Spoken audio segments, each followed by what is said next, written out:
Bom, vamos conversar hoje com Franklin Martins. Ele foi nada mais, nada menos do que um dos idealizadores e executores do sequestro do embaixador americano, mas a trajetória política, a experiência política dele não se resume a isso. Ele foi um dos dirigentes mais importantes do MR8, inclusive no seu processo de reconstrução depois que o MR8 deixou a preparação da luta armada. O Franklin foi também ministro com o presidente Lula no primeiro mandato. E até hoje é uma pessoa que é jornalista e que é muito ouvido, muito respeitado quando fala sobre jornalismo, sobre o mundo e sobre o Brasil. Bom, Franklin, prazer enorme estar com você aqui. E eu queria começar logo por um tema quente. Você foi um dos idealizadores e executores do sequestro do embaixador americano. Como é que surgiu a ideia de fazer esse sequestro? Foi um negócio novo. Foi o primeiro sequestro no Brasil. Tenho a impressão que no mundo também talvez tenha sido. Como é que surgiu essa ideia? Conta pra gente. É engraçado você estar me perguntando, Ciro, porque a ideia surgiu de eu e você em Botafogo, pertinho aqui de onde a gente está. Nós estamos gravando aqui em Botafogo, no Rio de Janeiro, na Rua Voluntário da Pátria, mas lá no começo da Voluntário da Pátria, nós estávamos vindo de carro, passamos ali na Rua Marques, que é uma rua entre a São Clemente e a Voluntário, e eu, quando passei, falei para você morei aqui nesse prédio aqui, e você, mais um pouquinho assim, alguns segundos depois, você disse: quem passa sempre aqui nessa rua aqui é o embaixador americano, de carro. Eu disse: ah, é, e tal. Eu disse: e a segurança dele, como é que é? Eu disse: olha, tem que ver melhor, mas eu acho que não tem grande segurança, não.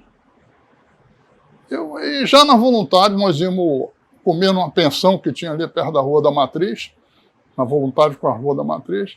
Eu virei para você e disse: ô Cid, em vez da gente ficar com essa história que a gente está querendo fazer uma operação militar para libertar o Vladimir, porque a operação é uma maluquice.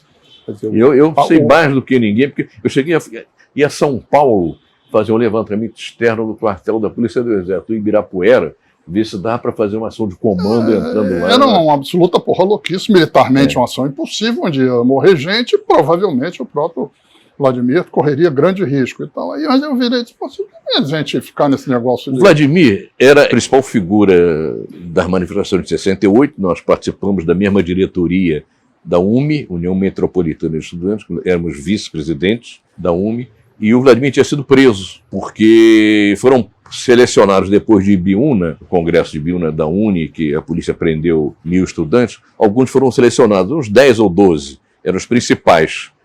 O Franklin estava e o Vladimir também. Eu não estava, fui preso, mas fui solto logo. E o Vladimir seria solto, como o Franklin foi por um habeas corpus. Só que essa história do habeas corpus, inclusive, você vê como uma vida cheia de surpresa, né? Porque é o seguinte, os advogados, nós temos 9 presos, os advogados, atuando em conjunto, resolveram entrar com um pedido de habeas corpus para 5 e um pedido de habeas corpus para 4. E aí, se saísse um, promovia-se ou pedia-se a extensão do benefício para os demais. Então é o seguinte, no dia 11 de dezembro de 68, saiu o habeas corpus para mim e para mais 4. Esse habeas corpus foi enviado para São Paulo, a auditoria em São Paulo sacramentou, e no dia 12 nós saímos da prisão. E no dia 12 também entrou com um pedido de extensão de benefícios, os advogados entraram, entende? E aí foi concedido. Isso foi enviado para São Paulo. Chegou a ser concedido, foi para São Paulo. E o que acontece? O dia 13, o dia seguinte, era o dia, acho que o dia do reservista, então era feriado militar. E o que acontece? Não funcionou a auditoria no dia 13, eles não foram libertados. De noite veio o AI-5 e eles ficaram presos. Então eu, por exemplo, tinha um maior compromisso de como é que a gente vai tirar o Vladimir lá de dentro, porque ele vai ficar aí um tempão, entende? Mas voltando à história, aí eu disse, pô, por que em vez da gente tentar uma operação absolutamente porra louca, maluca, que não vai dar certo, nós não fazemos ao contrário. Nós capturamos o embaixador e trocamos pelo Vladimir. Aí você disse, pô, mas dá para trocar então com mais gente, porque o cara é uma pulha de... peso pesado. Peso pesado, né, e tal. E aí foi se levantando, se fez levantamento, a Vera Silva fez levantamento, a segurança do embaixador era realmente uma segurança inexistente, ele tinha apenas No caso, ele tinha apenas um motorista e um carro. Então, sequer era blindado. Sequer era blindado, não tinha segurança. Ou seja, o embaixador, aliás... Uma bela figura. Foi uma bela figura. Eu tive na casa onde ele ficou preso, e nós não chamávamos sequestro, essa expressão não existia. Era captura do embaixador. Ou rapto. Agora, rapto tem que ter fim libidinoso. Libidinoso, entende? Quer dizer, pelo português castiço. Foi uma ação importante do ponto de vista tático, do ponto de vista militar, ação extremamente simples, não tinha maior problema. Uma marca, rompeu a censura, libertou 15 pessoas, algumas delas teriam sido assassinadas sob tortura, se continuassem presas, entende? Quer dizer, então foi uma coisa, embora do ponto de vista mais geral, entende? Já era um grau de enfrentamento que nós não íamos ter condição de manter e de segurar. Mas veja, a execução da ação, a captura do embaixador foi mais ou menos tranquila, mas a devolução não. A devolução foi mais complicada. Eu tenho divergências sobre... Tem muita gente que diz o seguinte, eles sabiam que o embaixador estava naquela casa. Eu não compartilho dessa visão. Eles, através do trabalho deles, de inteligência, eles foram a diversos lugares onde ele achava que o embaixador poderia estar. Eles tinham recebido uma denúncia de que havia uma movimentação estranha na casa do lado e tal. Eles foram lá, eu estava na casa quando eles foram. Eles pediram para telefonar, o Gabeira, acho que tinha descido para conversar com eles. Foi o cara de São Paulo, que ele não foi o Gabeira, não. Bom, não importa. Então, mas a pessoa que desceu lá e que falou com ele disse que não dava, etc. Eles foram embora. A partir dali, ficou no meio do mato, mais acima um pouco, porque ali é cheio de ladeira, mais acima, assim, uns 300, 400 metros, ficou um carro lá parado. Eles estavam fazendo a campana, entende? Mas eu acho, eu tenho certeza disso, que eles fizeram isso em várias casas, umas 10, 20, mais tarde, muito mais tarde. Eu me tornei amigo do coronel Dixon Grael, entende? E ele um dia me disse, porra, nós tínhamos que ter invadido a casa. Eu disse que vocês não sabiam que a casa era ali, porque o Dixon tinha querido invadir o Galeão. Ele era comandante paraquedista, ele tinha querido invadir o Galeão para impedir que fosse feita a troca, porque ele achava uma desmoralização para o Brasil, etc. Ele até depois se arrependeu dessa posição dele, entende? Porque ele, vamos refrisar, ele teve um papel, o Dixon Grael, fundamental no combate à tentativa de explosão da bomba do Rio Centro. Entende? E ele viu ali a maluquice que tinha virado a ditadura militar e tal. Então, ele me disse, ninguém tinha certeza de nada, entende? Então, eu acho que eles tinham aquilo no horizonte. Tanto que quando a gente saiu, eu e você saímos no mesmo carro que fez a segurança atrás, eu saí dirigindo. Nós fomos lá para cima, passamos perto de onde estava o carro, acho que era um rural, com duas pessoas dentro, que eram caras das órgãos de segurança, entende? Nós entramos no carro, quando saiu o embaixador, eles saíram no carro aqui em cima e nós saímos atrás, e eles não repararam, e não tinha mais ninguém ali, só tinha o carro deles. Se eles tivessem um esquema pesado, poderiam ter mais gente, mas poderiam não ter, podiam não estar fazendo um cerco fechado ali, tático, entende? Mas eles iam fazer alguma coisa para frente. O que aconteceu? Quando nós fomos passar ali embaixo do viaduto, é que eles repararam que nós estávamos atrás deles. O carro com o embaixador passou, era a volta do jogo, um engarrafamento, abriu o sinal e tal, e eles aí perceberam que a gente estava atrás. Eu não sei se você se lembra, aí um dos companheiros virou e disse assim, a gente quando passar o sinal aí, vamos partir para cima deles.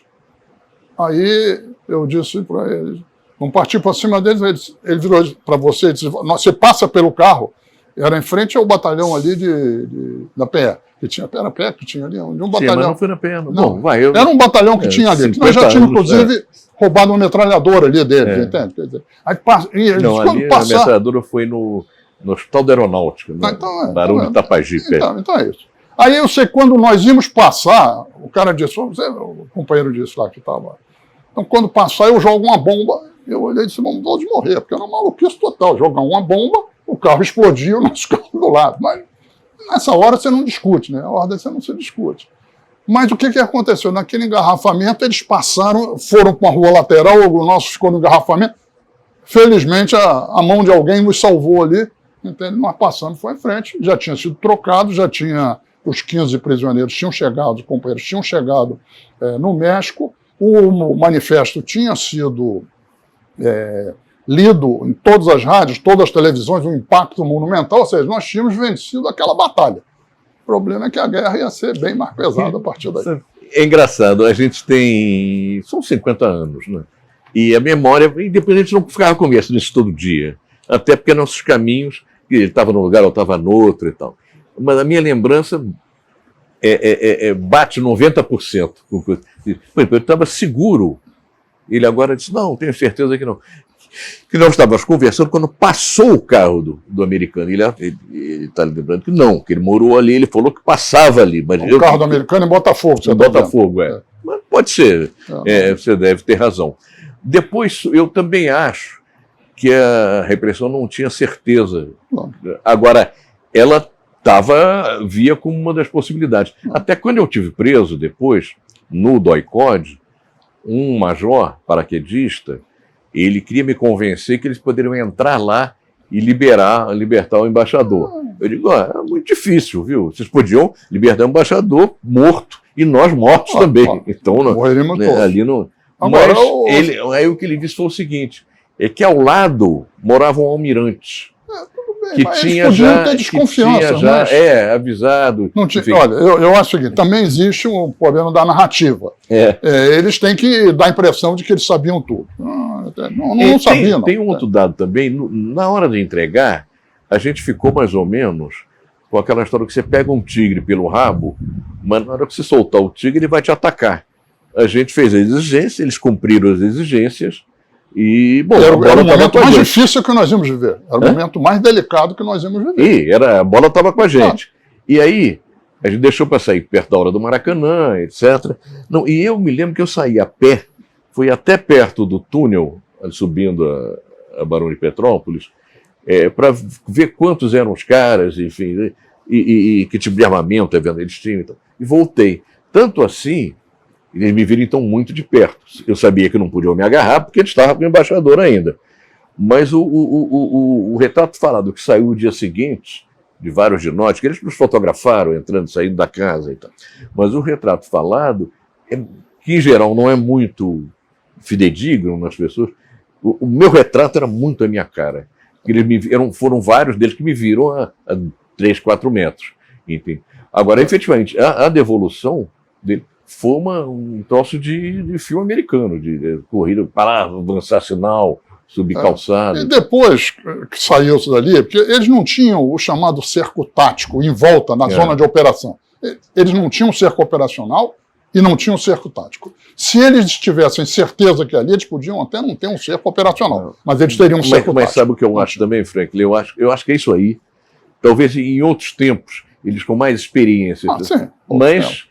certamente eles receberam a determinação seguinte, vinda do presidente da República, não façam nada. Claro, mas por isso é que o cerco tático, eles teriam de ter um cerco tático, porque na hora que soltou o embaixador, eles teriam de ter um esquema para fechar. A gente, etc. Não tinha nada. Tanto, olha, eu saí dali e eu morava, naquela época, em Santa Teresa, bem perto ali de onde era a casa, só que pelo outro lado ali. Então, eu tive que subir, entende, de táxi, etc., para Santa Teresa. E o que eu assisti era um carros da polícia subindo naquela direção. Ou seja, eles estavam indo na direção da casa, da residência, e não tinham nenhum esquema anterior. Mas... Não tinha. Foi uma ordem muito clara de não vai ter muita gente sempre que vai dizer o contrário. Então, deixa pra lá. Enfim. Cada um conta o que quiser. Mas, Franklin, o que foi essa? O que representou essa ação na luta contra a ditadura e enfim, no processo de resistência? Olha, eu acho que essa ação foi o ápice da resistência armada à ditadura e foi também o início, entende, de um processo de enfrentamento que levou, entende, a uma grande derrota do ponto de vista militar e mais à frente do ponto de vista pessoal, político, a quantidade de pessoas que morreram. Então era uma coisa, a ditadura, a operação da captura e da troca de prisioneiros, ou sequestro, como quiserem chamar, ela deixou claramente o seguinte, que tinha a ditadura queria passar a ideia de que eles tinham vencido e não tinha como ter resistência. Isso mostrou. O fato de todos os rádios e televisões repetidamente terem que falar, ler aquele manifesto que tinha um impacto muito grande, etc. Quer dizer, a população tomar conhecimento na troca de prisioneiros, o mundo inteiro impressionado com aquilo ali. Quer dizer, e então isso foi uma derrota para eles e mostrou que tinha uma resistência muito maior do que a que eles admitiam. E isso fez também com que eles parassem e pensassem que eles tinham de ter um esquema muito mais forte, muito mais profissional, com muito mais recurso, com muito mais pessoal, para enfrentar o que vinha. E foi o que eles fizeram quando começaram a implantar os DOI-CODE generalizadamente, entende? Quer dizer, eles já vinham fazendo o terrorismo de Estado, a tortura, o assassinato, eles já vinham fazendo isso, mas eles levaram isso a uma escala muito grande, eles foram por tudo ou nada. Onde, aparentemente, eles foram vitoriosos, porque eles conseguiram derrotar a resistência armada, a morte do Marighella, pouco tempo depois, simbolicamente isso, a morte do Toledo, simbolicamente também isso, a morte do Lamarca também, simbolicamente é isso, mas, ao mesmo tempo, a ditadura não conseguiu se estabilizar. Era o oba-oba do Brasil que vai para frente, etc. e tal, mas isso, pouco tempo depois, em 74, eles sofreram uma derrota monumental nas eleições controladas por eles, eleições para o Senado. Entende? Quer dizer, então, mostrava o seguinte, que o povo estava calado, mas não estava satisfeito. Entende? Então era um processo, eu sempre digo, tivemos 3 ditaduras. A primeira ditadura, uma ditadura que queria ser disfarçada de democracia, não era. A segunda, uma ditadura terrorista de Estado aberta. E a terceira, uma ditadura já nas cordas, que não sabia mais o que fazer. Entende? E o povo encontrou formas de tudo que é jeito de derrotar as 3 ditaduras. A primeira foi derrotada, basicamente, em 68, pelas manifestações estudantis, pelos movimentos de massas também, as manifestações grevistas, as manifestações operárias, etc. Quer dizer, pela formação da Frente Ampla. Tudo isso ela foi derrotada ali, ficou claro que aquilo ali não segurava mais. A segunda foi derrotada em 74, quando o povo mostrou que estava calado, mas não estava satisfeito, e a outra foi derrotada ali no processo da anistia depois das diretas, entende? Quer dizer, então o povo, de uma forma ou de outra, encontrou as formas, em condições dificílimas, dramáticas, complicadíssimas, encontrou formas e caminhos para derrotar as 3 ditaduras, que no fundo eram a mesma. Ditadura que não queria aceitar que tivesse democracia e inclusão social no Brasil. Ainda sobre o sequestro do embaixador americano, Franklin, há quem diga que foi um gol de placa, mas dentro de uma visão política, de uma estratégia errada. Você assinaria embaixo dessa observação? Isso aí, eu acho que, exatamente, eu acho que do ponto de vista do momento foi uma vitória espetacular. Do ponto de vista da derrubada da ditadura, o que fez? Isso aí foi uma estratégia que isolou um setor extremamente combativo, corajoso, revolucionário que tinha, isolou do resto da população. A população ficou sem as suas lideranças e debaixo de uma política de terror de Estado, porque a gente tem que entender que eles partiam com tudo, prendiam, torturavam, matavam familiares, era uma coisa... Então, eles conseguiram se recuperar. É o seguinte, eles ganharam o que seria a segunda fase, só que eles... O que acontece? As forças democráticas, etc., se reorganizaram, entenderam que tinham perdido.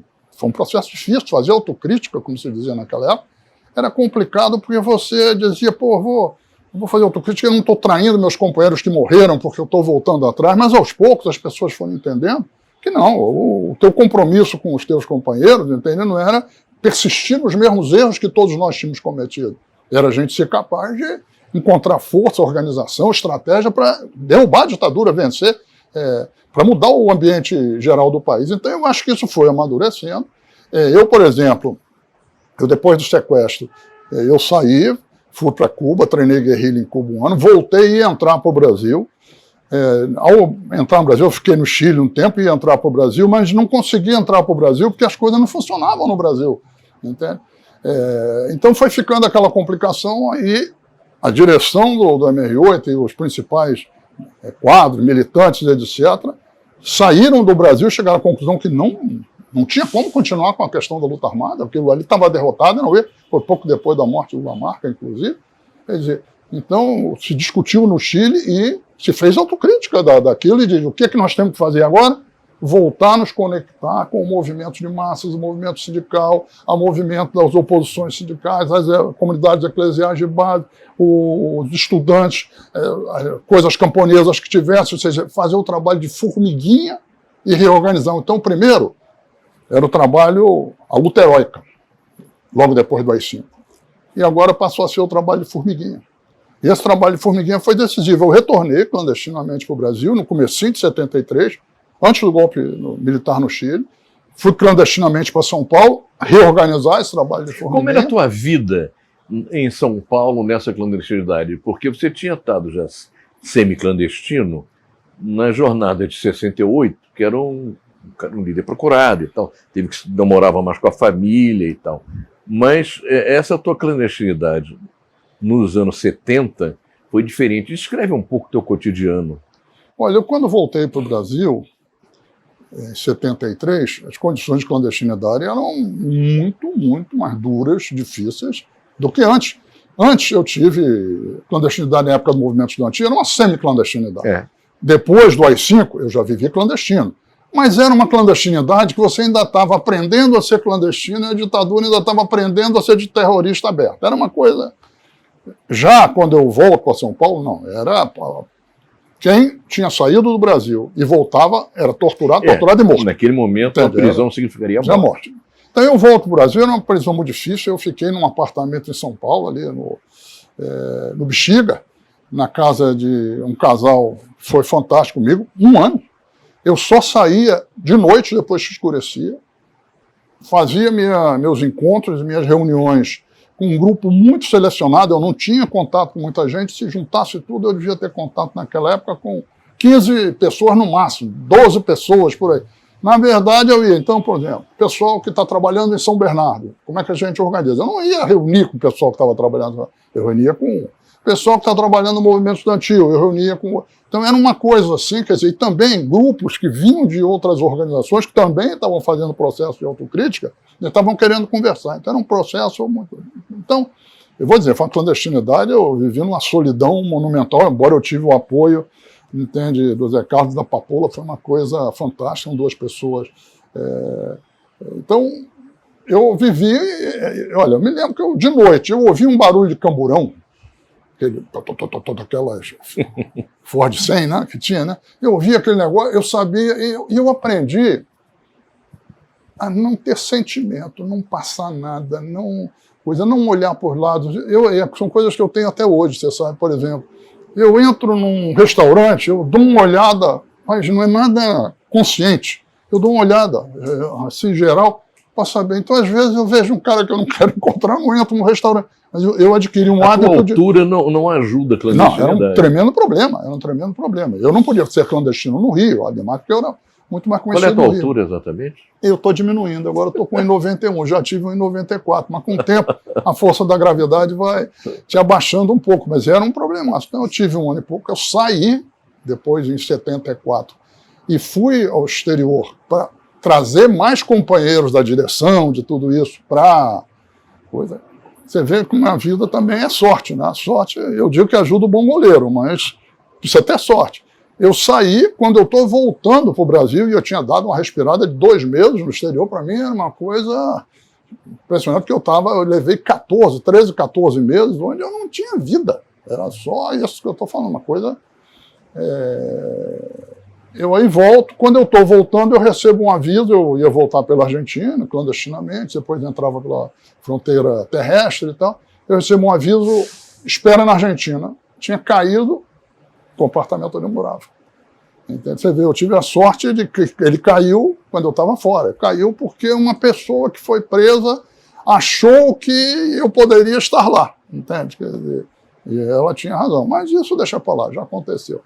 E aí, o que acontece? Eu fiquei na Argentina 3, 4 meses, e depois, na Argentina eu pude assistir 2 coisas que me impressionaram muito. Primeiro, foi o comício em frente à Casa Rosada, onde teve a ruptura entre o peronismo de esquerda e a juventude peronista que estava desembocando nos montoneiros. Até hoje me lembro de metade do pessoal saindo da praça em frente à Casa Rosada e falando, que era o pessoal da juventude peronista, acerrín nacerrán, es el pueblo que se va. Se esse não é el pueblo quem será. Então, naquele jeito argentino de torcida do Boca cantando. E pouco tempo depois, o Perón morreu. E eu fui para o velório do Perón. Não fiquei até o final, não, porque era uma coisa que eu ia ter que ficar 18, 20 horas na fila, e eu enchi o saco, fui tomar um vinhozinho e comer uma empanada ali, entende? Mas eu aí fui para a Europa, aí me asilei, que foi o que me disseram para fazer, olha, você vai ficar alguns anos fora, não tem condição, fui. Me asilei na França, fiz o meu curso lá na França, e voltei clandestinamente para o Brasil, depois em 76, participei de um congresso da MR8 aqui, fiquei 3 meses no Brasil, eles decidiram que eu ia entrar. Era um dos dirigentes, um dos principais dirigentes, começou como dissidência do PCB no Rio de Janeiro, depois assumiu o nome de MR8.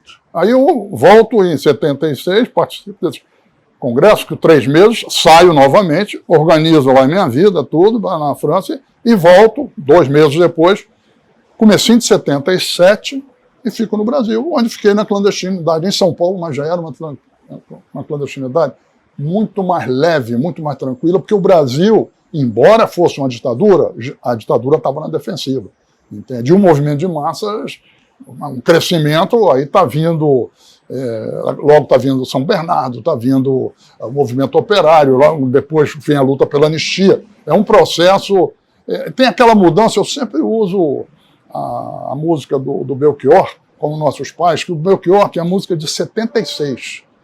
Ele diz que eles venceram, o sinal está fechado para nós que somos jovens.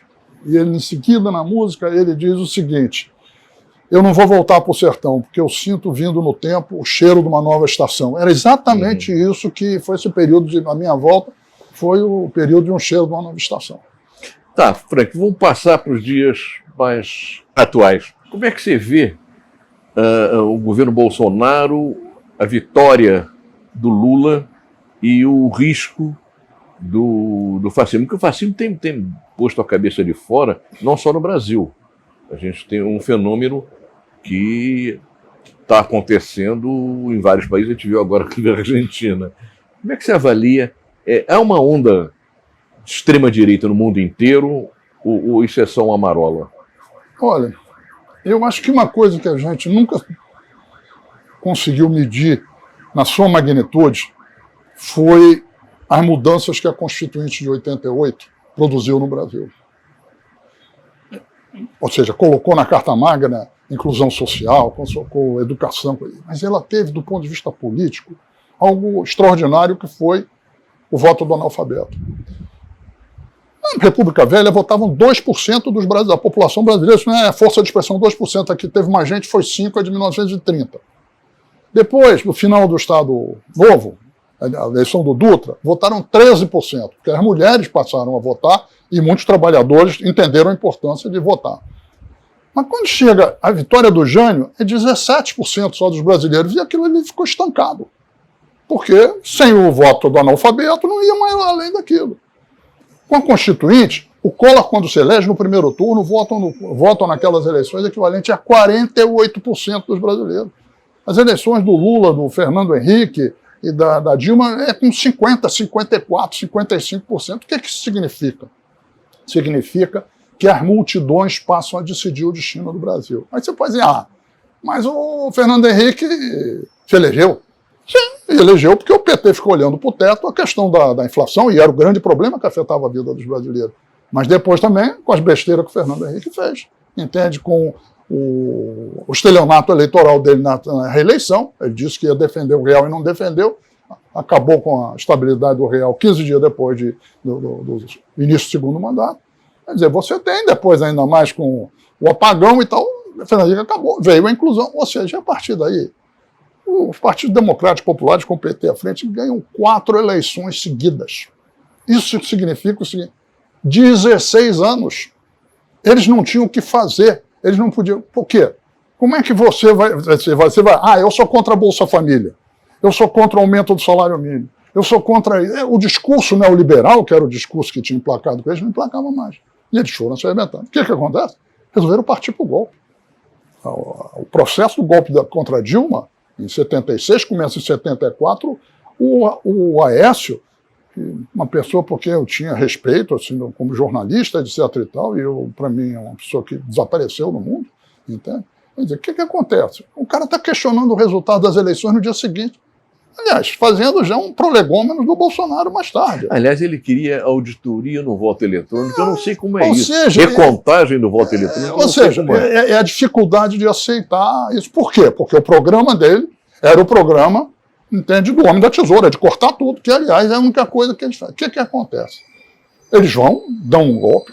Acho que a Dilma comete erros importantes ao adotar, em 2015, um programa diferente daquele que ela tinha defendido nas eleições, e a sensação de estelionato eleitoral bate no povão também, e ela se enfraquece, e ela não enfrenta, a meu ver, com a habilidade política necessária, o processo do impeachment. Então, o que acontece? É um processo onde nós vamos para uma situação onde o fascismo começa a crescer no Brasil.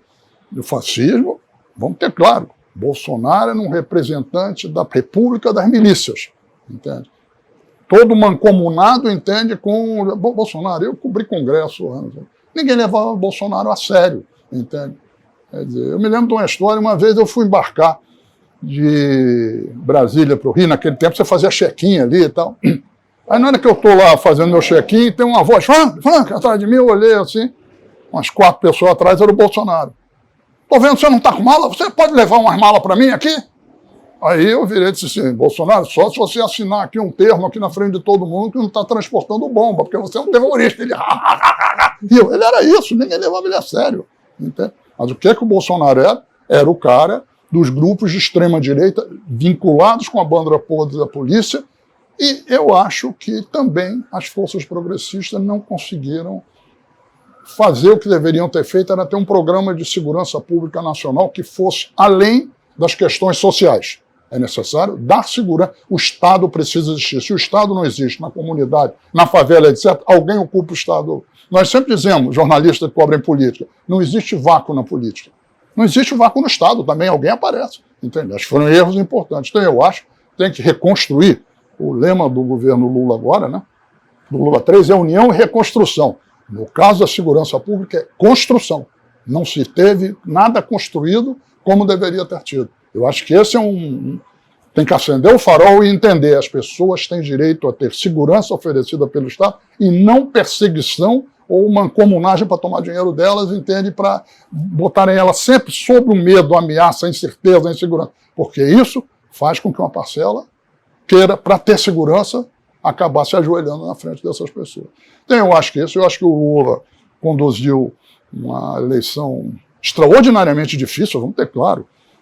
Não se reeleger quem está no comando do Estado é dificílimo. É dificílimo. Não, e não só isso. Bolsonaro usou a máquina de usando a máquina de uma forma... E vamos ter claro o seguinte.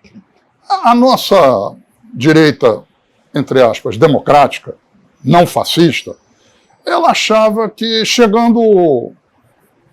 o Bolsonaro chegando lá, ela dava um jeito nele. A melhor definição, a meu ver, foi dada pelo Luciano Huck, no intervalo do primeiro para o segundo turno, na eleição de 2018, quando foram para o segundo turno Haddad e Bolsonaro. Ele disse, eu não voto no PT, nunca votei, nunca votarei.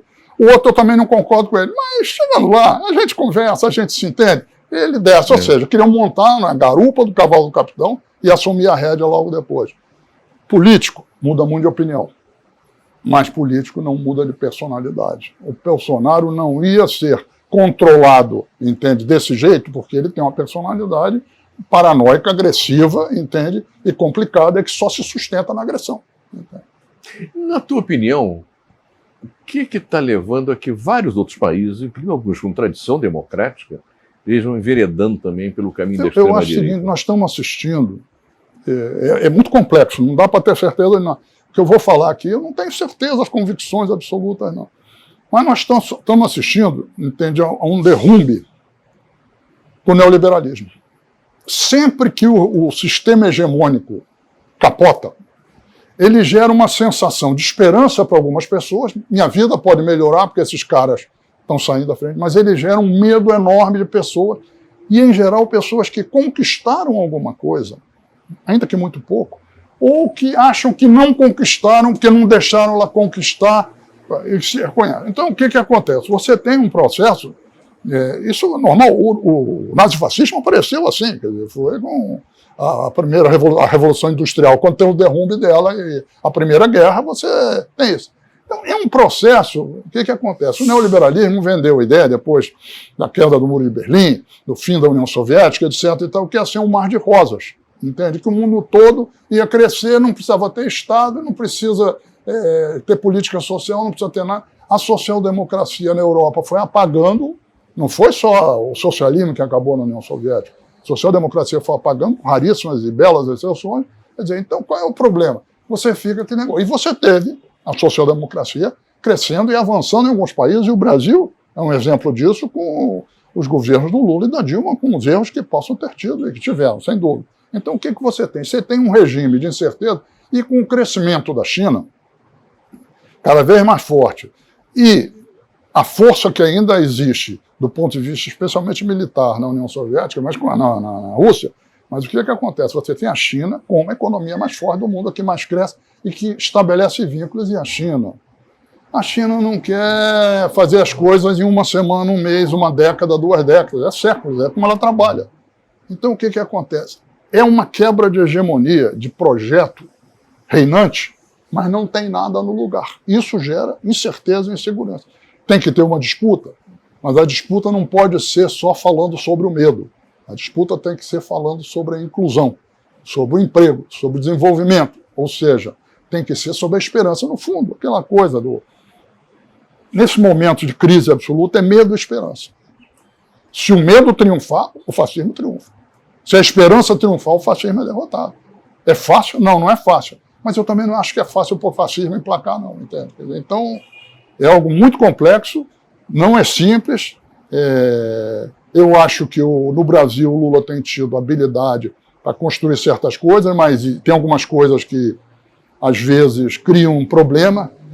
Algumas coisas simbólicas, assim, viajou demais no primeiro ano. Isso cria problema. Conversa demais lá com o pessoal do Congresso, a política continua a mesma. Isso tem um problema, ele tem que conversar, tem que fazer a coisa, mas se passar um pouco do ponto... Ou seja, é complicado, mas tem uma coisa, ele está fazendo política. Fazendo política no sentido seguinte, está procurando isolar e concentrar. Agora, eu acho que tem que sempre botar a pauta das multidões no meio. A pauta das multidões é o quê? Salário, emprego, programas sociais de inclusão, educação, saúde. Precisa ter segurança como um projeto, claro que não tem até hoje. Acho que o Dino estava fazendo algum movimento bem interessante, entende? E talvez já haja algum caminho no Estado, não sei, sendo pensado, mas é uma coisa muito complicada. Mas meio ambiente, questões internacionais, etc., tudo isso. Mas é muito complexo. Encampar essas bandeiras, isso seria a esquerda hoje no Brasil? Encampar que bandeiras? Essas que você acabou de falar? Sim, mas isso é a esquerda desde o primeiro mandato do Lula. Sim, mas Claro. Quem é a esquerda no Brasil? Então vou refazer a pergunta. A esquerda é quem luta por inclusão social, salário mínimo. E as pautas identitárias também. Na época da luta contra a ditadura, muita gente ficava... Se a gente falar da questão do meio ambiente, a gente tira o foco da luta contra a ditadura. Se a gente falar da questão da mulher, tira o foco. Logo depois se viu que uma coisa fortalece a outra. Entende? Tem que ter claro o seguinte, para a grande maioria, o grande problema, as pessoas querem ter oportunidade de vida, trabalho, emprego, o país crescendo, etc., e querem ter políticas sociais. Nós precisamos de um estado de bem-estar social. Essa aqui é a questão. Construir um estado de bem-estar social não é fácil, entende? Eu acho que a experiência, o Brasil tem uma coisa importante, que é a experiência desses últimos anos, onde construiu muita coisa e não construiu outras. Mas vamos ter claro o seguinte, quer dizer, se não tiver uma política clara, se não fizer as alianças, mas se não tiver rumo, o principal é isso, pode ir derrapando, escorregar e ter problemas. A construção da governabilidade para um governo progressista, no caso do Brasil, onde o Congresso é majoritariamente conservador e mais reacionário, há quem critique o Lula por exagerar, na opinião dessas pessoas, nos acordos com o Centrão, com o Arthur Lira, etc.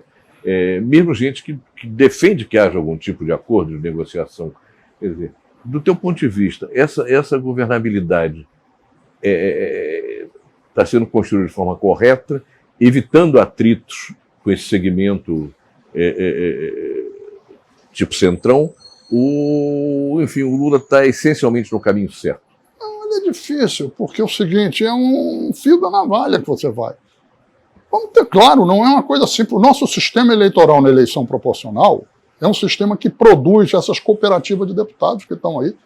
Isso não existe mais em lugar nenhum do mundo. Aliás, existe na Finlândia, existia na Itália, entende? E acabou.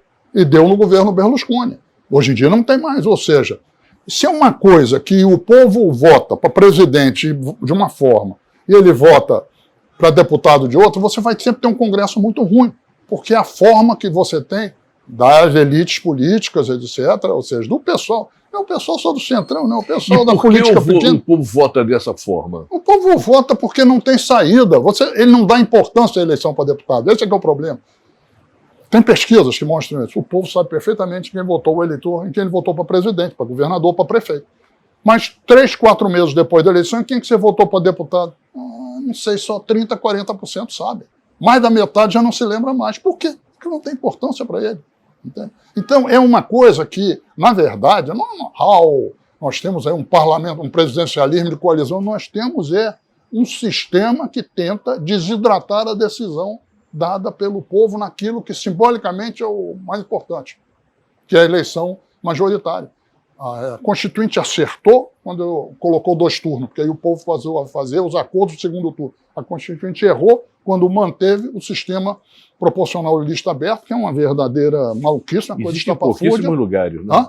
Existem pouquíssimos lugares. Hoje em dia só existe na Finlândia, não existe mais. E no Brasil, claro. Entende? É uma coisa. Ou seja, é algo que, na verdade, faz com que a democracia fique sempre de joelhos, entende? Para o clientelismo. Esse é que é o problema. Então, eu acho que é difícil, mas é o seguinte: tem que encontrar sempre, e vai errar aqui, vai errar ali, algo que crie condição de governabilidade em situação extraordinariamente difícil. Vou te dizer, extraordinariamente difícil não é só a Câmara, nós temos um Banco Central independente, entre aspas, que foi posto aí, entende? E o que acontece? Onde o presidente do Banco Central não concorda com a política econômica e tenta derrubar ela o tempo todo. Aí você vai tirar o cara do Banco Central? Não, você não tem força para isso. Juridicamente é impossível. Você tem que criar alguma coisa de convivência. Cria, né? Mas isso, o que te acontece? Muito sabonete. Cria problemas. E isso favorece que nessa dicotomia esperança e medo, o medo cresça. Enfim, pelo que você diz, e eu concordo, quer dizer, a questão de uma reforma política é coisa absolutamente fundamental. É fundamental e não vai ter. Agora, pois é. Não vai ter. Como fazer uma reforma política se o Congresso que teria que aprová-la é este? Não vai fazer. Esse é que é o problema. Nós temos, hoje em dia, as reformas políticas só foram feitas, da Itália, por exemplo, que acabou no meio da crise monumental que deu no parlamento italiano, entende? Onde se partiu para uma mudança que botou o Berlusconi e se mudou. Não. Só crises dão saída para os problemas que não têm solução institucional. Pois é, então você é um cara pessimista hoje em relação ao... Não, eu não sou pessimista, porque o brasileiro, de um modo geral, construiu coisas nesses últimos anos muito importantes. Eu sempre digo, coisa mais forte que existe na política é a experiência das pessoas. Entende? Eu acho que a experiência das pessoas, antes, qual era o discurso implícito das nossas elites, que de elite não tem nada, do sistema, do establishment, era assim, eu queria governar para todo mundo, mas não dá, nós não temos recurso. Então a gente só pode governar para 30 pessoas, e o resto se vira. E depois diziam que o brasileiro tinha complexo de vira-lata. Os governos do Lula e da Dilma, de certa forma, mostraram o quê? Que é o contrário. Quando você bota o povo na economia, o Lula diz botar no orçamento, mas é mais do que isso, é botar na economia, quer dizer, a economia cresce. Entende? O maior patrimônio que nós temos não é só a Amazônia, não, é o nosso mercado interno. Então, são coisas que, de uma importância monumental, e isso eu acho que nos dá uma base, se a gente tiver sabedoria política para, no fio da navalha, saber andar com o norte, fazendo a governabilidade que for possível, quando começar a passar do ponto, dá o toco, tem que dar o toco também, nós vamos assistir isso. E podemos marcar, independente de qualquer coisa, teremos uma crise monumental no Brasil no ano 2025. Por quê? Porque é só ver, depois que se instituiu a reeleição no Brasil, todo o ano anterior ao ano da reeleição tem uma crise monumental, que é criada para enfraquecer quem está no poder e ir para frente. Foi assim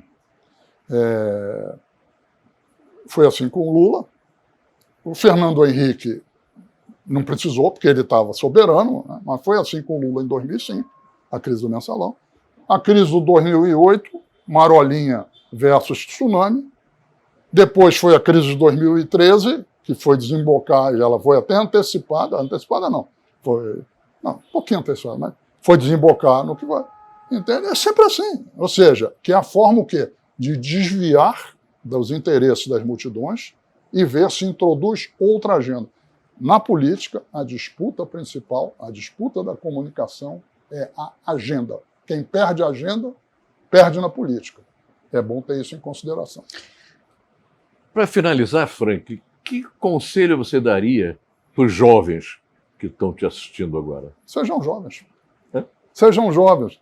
Ô Cid, quando foi 2013, eu me lembro que eu estava aqui no Rio, e tive uma reunião com vários companheiros de 68, tal, militaram na luta contra a ditadura, e os companheiros diziam, acho que nós temos que fazer uma reunião com os jovens para mostrar para eles que eles estão indo errado e tal. Papapá. Aí eu disse, olha, eu sou contra. Você imagina se em 68, no meio daquela confusão toda, chegassem uns caras e dissessem, estamos achando que vocês precisam conversar com o pessoal do movimento tenentista. Entende? Porque eles é que vão dizer para vocês como é que vai. A gente, por uma questão de educação, até conversaria com os tenentes, mas ninguém vai levar a sério. Porque é evidente que o Brasil de 68 não é o Brasil de 22. Vamos ter claro o seguinte, o Brasil de 2023 e 2024 também não é o Brasil de 70. Entende? A juventude ela encontrará ou terá a possibilidade de encontrar, e espero que encontre, caminhos para ser capaz de colocar o que eu acho que são as pautas centrais das multidões. Já falei sobre ela. E também ser capaz de ligar isso com um conjunto de pautas progressistas, democráticas, inclusivas, que são necessárias para que haja um ambiente civilizatório que seja capaz de resguardar a inclusão social. Agora, para terminar mesmo, como é que você se define ideologicamente? A tua formação é marxista na tua juventude. Então, hoje, como é que você se definiria? Eu sou um social-democrata, um reformista, com toda certeza. Eu não... A minha experiência desses anos todos, eu acho que é muito complicado os lugares onde houve revolução. A revolução é uma coisa, muitas vezes, dramática no primeiro momento, depois maravilhosa, abre uma coisa de esperança espetacular, mas depois, de um certo tempo, ela é capturada pela burocracia. Deixa de haver mecanismos de controle das lideranças das burocracias. E isso vai produzindo sucessivamente um problema de desgaste, de desarmonia e de repressão. As burocracias são todas iguais, seja do Partido Comunista da União Soviética, seja a burocracia da Cúria Romana, seja a burocracia da TV Globo, então elas são todas iguais. O que elas querem é se preservar, continuar a existir sem mudar. E para fazer isso, como são burocracias, cada um pensa diferente do outro, mas eles têm uma coisa em comum, o projeto da perpetuação. O que é que eles fazem? Eles não querem mudança. Então as revoluções, muitas vezes, se transformam em... Algo conservador? Conservador, entende? Justamente porque elas são capturadas pela burocracia. E são capturadas pela burocracia porque elas deixam de passar pelo que é fundamental, que é o povo ter a possibilidade de puxar o nariz delas e dizer não é assim. Quando o povo não está votando, quando a eleição não é para valer, ou é só uma coisa formal, as burocracias se empoderam demais e os problemas logo aparecem. Entende? Como se resolve, é um problema. Franklin, muito obrigado e possivelmente você vai ser convidado outras vezes aqui Tá bom, para então, conversar valeu, conosco. Cid.